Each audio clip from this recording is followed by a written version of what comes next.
How far would you go to save your phone? After Donald drops his into the sewer, he climbs down into the drainage pipe and into a whole new world that he never could have imagined existing beneath his feet. Follow Donald on his adventure to find his phone and so much more. From the mind of Scott Barron comes the story Buddy John's Lost and Found. I'm your host, Eric Brian Moore. Join me this Monday morning on the Pocket Pulp Podcast as we follow Donald on the adventure of a lifetime. Enjoy the following preview. "Watch where you're going," the girl hissed at him before turning her attention back to the phone in her hand. Donald, however, was not so lucky. His damp grip faltered, his precious phone escaping his grip like a slippery trout fleeing an overzealous fisherman. As it fell, his first thought was how glad he was that he bought a protective case. His second thought was how there was no way in hell he was going to be able to stop it before it skittered into the yawning black maw of the storm drain at the curb. "No, no, no!" he cried out. His phone skipped and bounced, then dropped into the darkness behind the barred opening in the curb. "Oh, this can't be happening," he cursed as he bent down, scanning the drain for his lost device. It wasn't all that dark, but it took him a good several moments before his eyes adjusted enough to spot his phone deep in the bottom of the dusty basin. The street wasn't a busy one. He thanked his lucky stars for that small grace.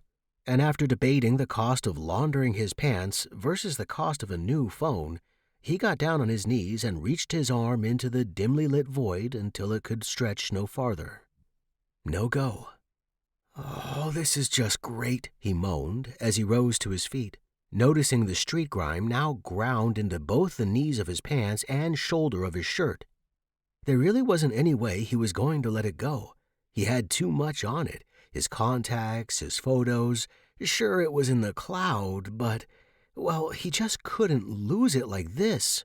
Besides, his boss would be pissed as hell if he missed that call. Resigned to the ruining of his attire, Donald, not Don or Donnie, thank you very much, sprawled in the gutter and reached as far as his arm would allow.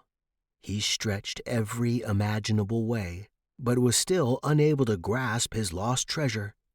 "All right," he thought, "that's not going to work." Something in the dark space far to the other side caught his eye. "Yes," he thought as he rose to his feet and surveyed the mocking mouth of the drain. Atop the concrete curb he saw it, the heavy iron worker's access plate. Donald squatted down and hooked a finger through the hole in it, tugging with all his might. No go. He stopped pulling when he finally had to admit to himself he'd sooner rip his finger from its socket before budging the lid. At that moment, fortune smiled upon him as an old Chevy pulled into the parking space a few feet from him. "Hey, bud, you all right?" the man asked as he fed coins into the parking meter. "Drop my phone. You think I could borrow your tire iron for a minute? I'm trying to get this open, but I can't budge it." "Sure, no problem," the man replied and popped open his trunk. The metal rod fit perfectly in the small hole in the top of the lid, and with a solid heave, they levered it up and pushed it aside. "Thanks a lot," Donald wheezed. "I'd shake your hand, but—" "No worries, man. Good luck." And with that, the Good Samaritan chucked the iron back into his truck, locked his car, and trotted off down the sidewalk. Donald peered at the rungs leading down into the darkness. It was only a few feet down, but despite his rational mind knowing there was nothing to fear, his primal, animal brain went on high alert. Danger, it seemed to call out to him, filling his body with a rush of adrenaline.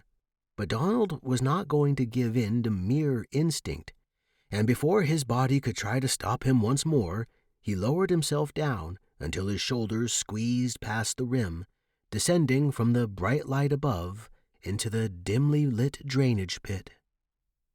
Tune in Monday to enjoy the complete story of Buddy John's Lost and Found.